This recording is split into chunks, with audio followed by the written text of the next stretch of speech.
조선 중기 경덕궁 깊숙한 곳에서 한 여인이 고요히 눈을 감았습니다. 향년 49세, 그녀의 이름은 숙빈 최씨. 한미한 집안에서 태어나 왕의 후궁이 되고 훗날 조선의 왕 영조의 어머니가 된 여인의 이야기입니다.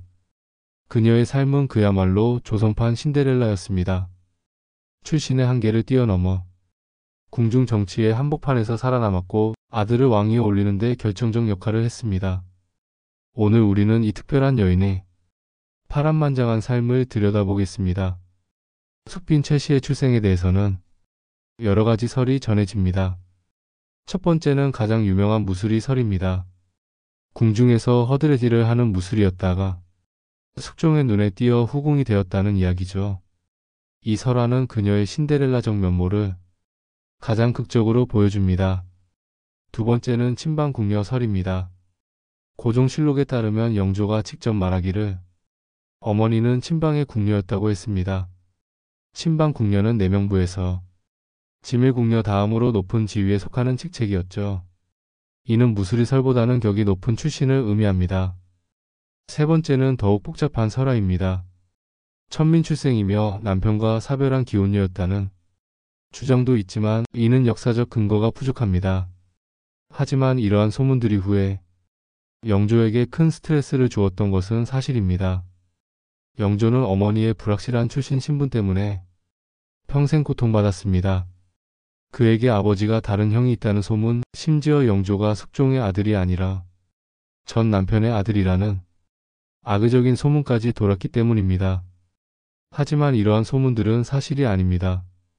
영조는 숙빈 최씨가 후궁 첩지를 받은 후에 낳은 차남이었기 때문입니다. 그럼에도 불구하고 이런 소문들은 영조의 마음에 깊은 상처를 남겼고 그는 평생 어머니의 명예를 회복하려 노력했습니다. 숙빈 최씨가 어떻게 숙종의 눈에 들었는지에 대해서도 여러 기록이 있습니다. 첫 번째는 인현왕후 기원설입니다. 인현왕후가 폐서인이 되어 사가에 나가 살던 시절 숙빈 최씨가 인현왕후를 위한 기원을 올리던 모습을 숙종이 목격하여 후궁이 되었다는 이야기입니다. 이는 그녀의 충직함과 인현왕후에 대한 의리를 보여주는 일화입니다. 두 번째는 바느질 일화입니다. 어느 날 밤 숙빈 최씨가 홀로 바느질을 하고 있을 때 후원을 지나가던 숙종이 그녀의 아름다운 뒤태를 보고 만났다는 로맨틱한 이야기입니다. 이는 우연한 만남이 운명을 바꾸는 극적인 순간을 보여줍니다. 세 번째는 계시 이야기입니다. 전염병으로 고아가 된 숙빈 최씨가 산신령의 계시를 받고 나주 목사에게 거둬져 목사의 부인이 인현왕후의 친척이었기에 인현왕후가 입궁할 때 함께 들어왔다는 설입니다. 이는 운명적인 인연을 강조하는 이야기입니다. 1693년 운명의 해. 어떤 이야기가 진실인지는 분명하지 않지만 확실한 것은 1693년 숙종 19년에 숙빈 최씨가 내명부 종사품 수건으로 처음 책봉되었다는 사실입니다. 이때 그녀는 숙종보다 9살 어린 젊은 여인이었습니다. 그해 10월 6일 그녀는 첫 아들 영수를 낳았습니다. 하지만 이 아들은 2달 만에 요절하는 비극을 맞았습니다. 이후 차남으로 영조를 낳게 되는데 이 아들이 훗날 조선의 왕이 되리라고는 아무도 예상하지 못했을 것입니다. 숙빈 최씨는 희빈장 씨보다 11살이 어렸습니다. 그녀가 회임하고 후궁이 되자 희빈장 씨의 강력한 경쟁 상대로 떠올랐습니다. 숙빈 최씨는 숙종의 후궁 중 가장 많은 회임을 한 후궁이었습니다. 인경왕후가 3번 희빈장 씨가 2남을, 명빈 박 씨가 1남을 낳은 것과 비교하면 상당히 많은 수였습니다. 한미한 출신인 숙빈 최씨가 궁에서 살아남기 위해서는 정치적 선택이 필요했습니다.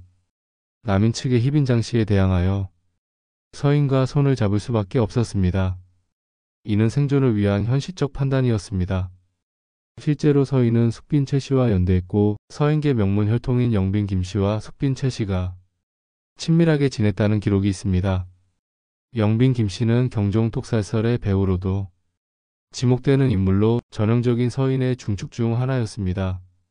숙빈 최씨는 단순한 후궁이 아니었습니다. 그녀는 궁중 정치에서 적극적인 역할을 했습니다. 이는 그녀의 정치적 감각과 생존 본능을 보여주는 대목입니다.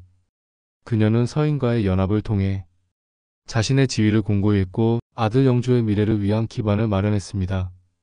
이런 정치적 행보는 당시 후궁으로서는 드문 일이었습니다.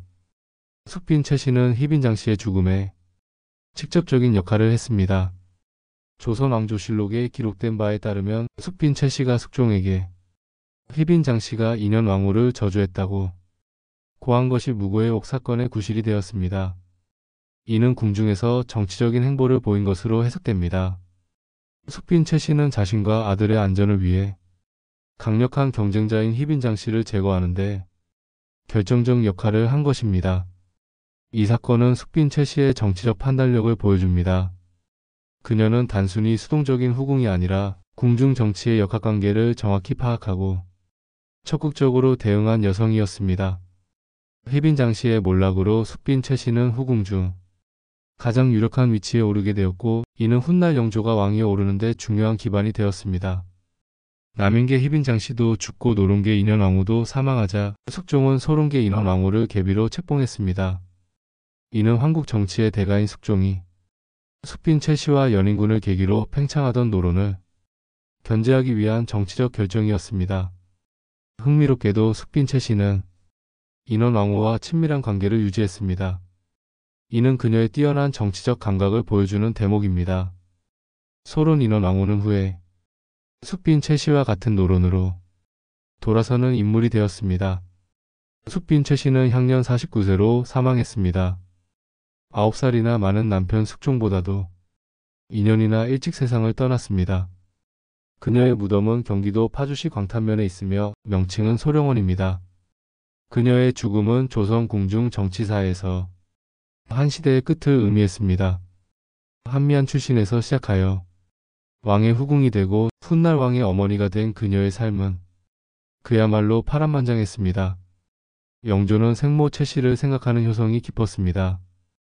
여러 차례 생모를 기리는 제문을 지었고 어머니의 명예를 회복하기 위해 끊임없이 노력했습니다. 영조는 왕권 강화 차원에서 어머니의 무덤을 능으로 승격시키고 싶어 했습니다. 하지만 조선의 엄격한 신분제와 정치적 현실 때문에 끝내 뜻을 이루지 못했습니다. 이는 영조에게 평생의 한으로 남았습니다. 영조의 제문을 보면 어머니에 대한 깊은 그리움을 느낄 수 있습니다. 그는 어머니의 한미한 출신 때문에 받은 상처를 평생 안고 살았고 그 상처는 오히려 그를 더욱 강한 왕으로 만들었습니다. 어머니의 덕으로 오늘의 내가 있다는 영조의 고백은 숙빈 최씨가 단순한 후궁이 아니라 아들에게 깊은 영향을 미친 현명한 여성이었음을 보여줍니다. 숙빈 최씨의 삶은 조선시대 엄격한 신분제의 한계를 뛰어넘은 특별한 사례입니다. 한미한 출신에서 왕의 후궁이 되고 훗날 왕의 어머니가 된 그녀의 이야기는 조선시대의 대표적인 신데렐라 스토리입니다. 하지만 그녀의 성공은 단순한 운이 아니었습니다. 뛰어난 정치적 감각과 생존 본능 그리고 현실적 판단력이 뒷받침되었기 때문입니다. 숙빈 최씨의 삶은 조선 후기 궁중 정치의 복잡한 양상을 보여주는 중요한 사례입니다. 후궁들 간의 경쟁, 정치적 파벌과의 연합, 그리고 생존을 위한 치열한 투쟁이 그녀의 삶을 통해 생생하게 드러납니다. 그녀는 단순히 왕의 총애를 받은 여성이 아니라 궁중 정치의 한복판에서 적극적으로 자신의 운명을 개척한 여성이었습니다. 숙빈 최씨의 후손은 영조 이후 철종까지 이어졌습니다. 하지만 철종이 후사를 보지 못함으로써 직계는 끊어졌습니다. 이는 조선 왕실의 혈통사에서 중요한 전환점이 되었습니다. 하지만 그녀의 손녀들을 통해 자손들이 현재까지 이어지고 있습니다. 이는 그녀의 혈통이 완전히 사라진 것이 아니라 다른 형태로 계승되고 있음을 의미합니다. 숙빈 최씨는 사후 아들 영조로부터 화경이라는 시호를 받아 화경숙빈으로 불렸습니다. 또한 생전의 궁호인 육상궁으로도 불렸습니다. 이는 그녀가 단순한 후궁이 아니라 조선 왕실사에서 중요한 위치를 차지하는 인물임을 보여줍니다. 숙빈 최씨의 삶을 돌아보면 그녀는 단순한 신데렐라가 아니었습니다. 그녀는 자신의 운명을 스스로 개척한 강인한 여성이었습니다. 한미한 출신이라는 한계를 뛰어넘어 궁중 정치의 한복판에서 살아남았고 아들을 왕위에 올리는 데 결정적 역할을 했습니다. 그녀의 이야기는 조선시대 여성의 삶을 이해하는 데 중요한 열쇠를 제공합니다. 여성이 정치적 주체로서 활동할 수 있었던 궁중이라는 특별한 공간에서 그녀는 자신만의 방식으로 권력을 행사했습니다. 오늘날 우리가 숙빈 최씨를 기억하는 이유는 그녀가 단순히 왕의 후궁이었기 때문이 아닙니다. 그녀는 출신의 한계를 극복하고 정치적 역량을 발휘하여 역사의 한 페이지를 장식한 특별한 여성이었기 때문입니다. 경기도 파주 소령원에 잠든 숙빈 최씨. 그녀의 삶은 조선시대를 넘어 오늘날에도 많은 이들에게 영감을 주는 이야기로 남아 있습니다. 한미한 출신에서 시작하여 왕의 어머니가 된 그녀의 삶은 꿈과 의지가 있다면 어떤 한계도 뛰어넘을 수 있다는 희망의 메시지를 전합니다. 이것이 바로 조선판 신데렐라 숙빈 최씨의 진짜 이야기입니다. 출신의 한계를 뛰어넘어 역사를 만든 여인 숙빈 최씨. 그녀의 삶은 오늘날에도 우리에게 큰 울림을 주는 이야기입니다. 오늘의 이야기는 여기까지입니다. 함께 해주셔서 감사합니다.